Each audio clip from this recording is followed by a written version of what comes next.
Okay, now that we've gone over flowgraph a little bit, let's go over one of the most notorious features of CryEngine 3, the time of day settings. And this is where you see everyone who's made something with CryEngine 3 has probably put up some video of the time of day settings, scaling, and do a time lapse or something like that. And that's where you can do all that fancy stuff.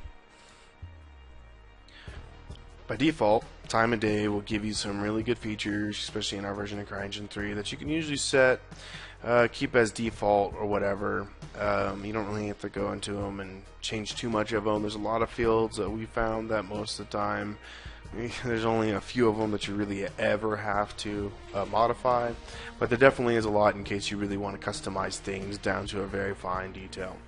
So if you see in this video, I got that awesome instance where the window got crunched up here in the top left corner, so I'm going to expand that out. You might run into that, so if you're ever pressing one of these view panes and it's not opening, just make sure you try to look on that top left corner. If you see a little X or something like that crunched up in there, that's all that is. So now that I have time of day open, let's just get it so I can see the map, so I can show you what's going on here. Real quickly, coolest thing you're going to play with a lot probably is going to be just cycling this from 0 to 24. And you can do that by this little drag bar there, and you can see it like go from 12:01 a.m.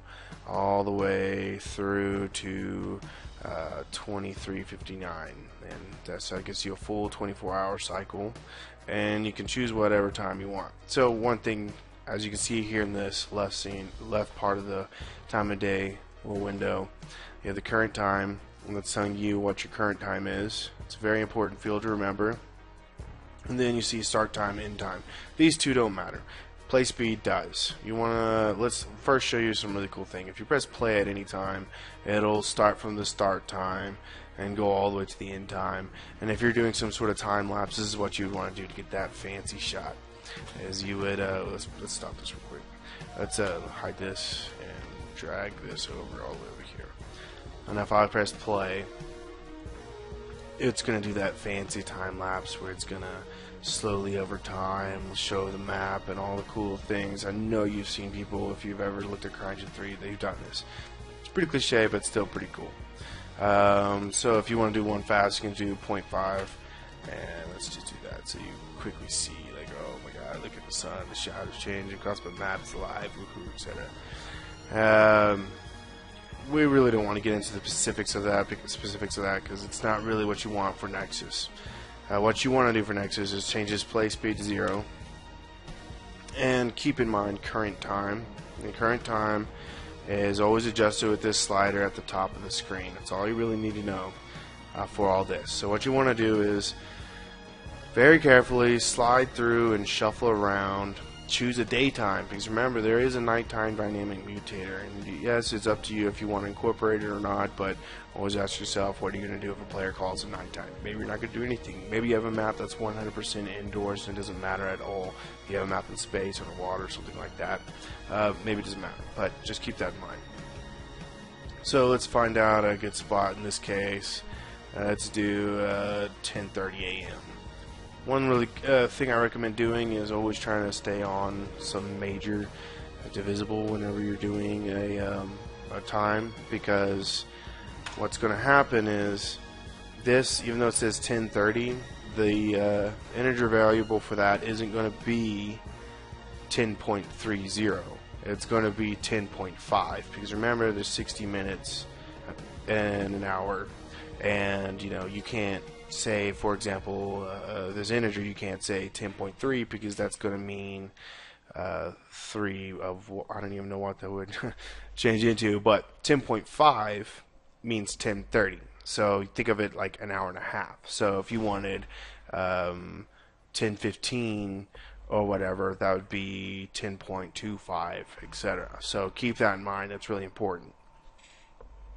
So let's say I'm going to use 10:30, and sometimes you do have to, it's not the shadow angle you want. I mean, I've definitely done that in maps, and it's just going to take you a little bit of picking and prodding to get that down. I'm sure somebody will flag down what exact equation to use to figure that out, to convert the minutes to a variable format. But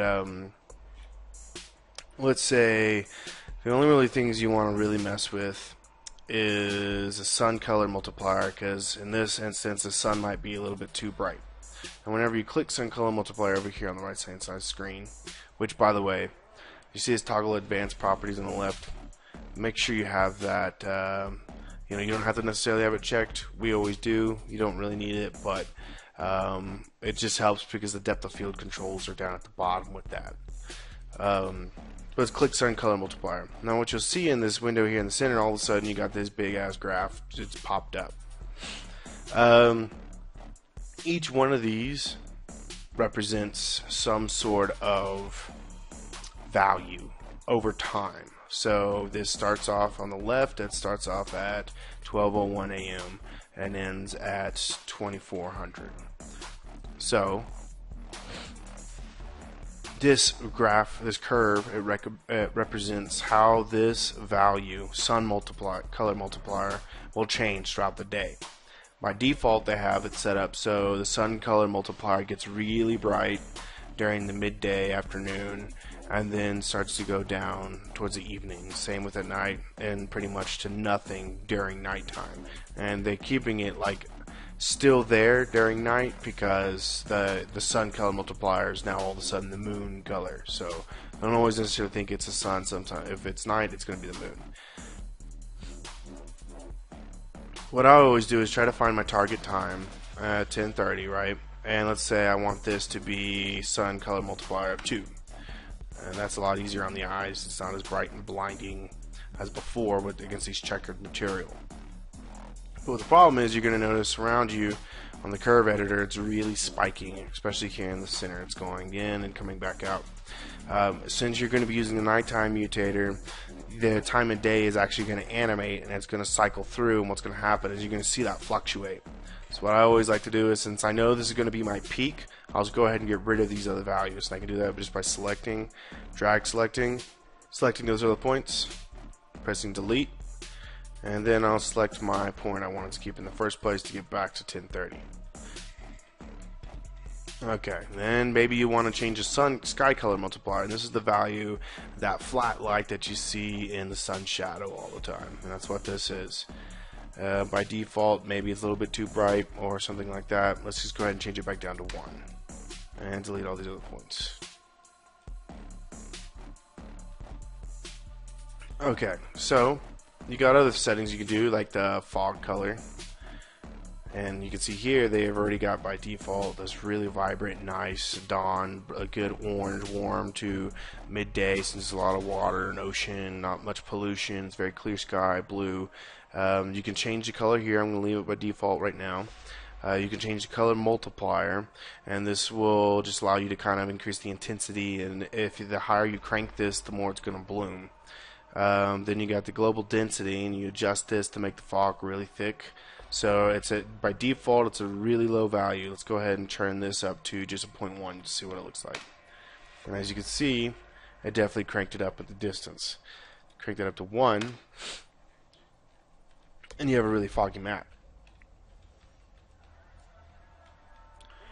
Let's go ahead and delete that, leave it as default.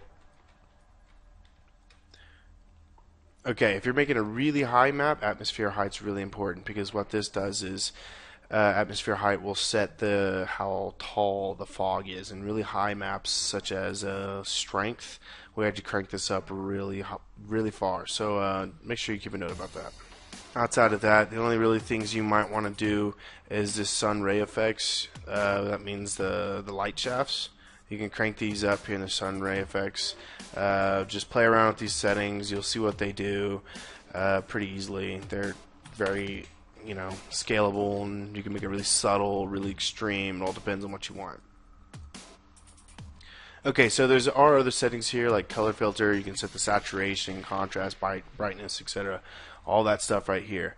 I recommend leaving this stuff default, leave it alone, because if you want to adjust the color of your map as an overall effect, simply do that through a color grade at the end when you do lighting, which is covered in our Wikipedia.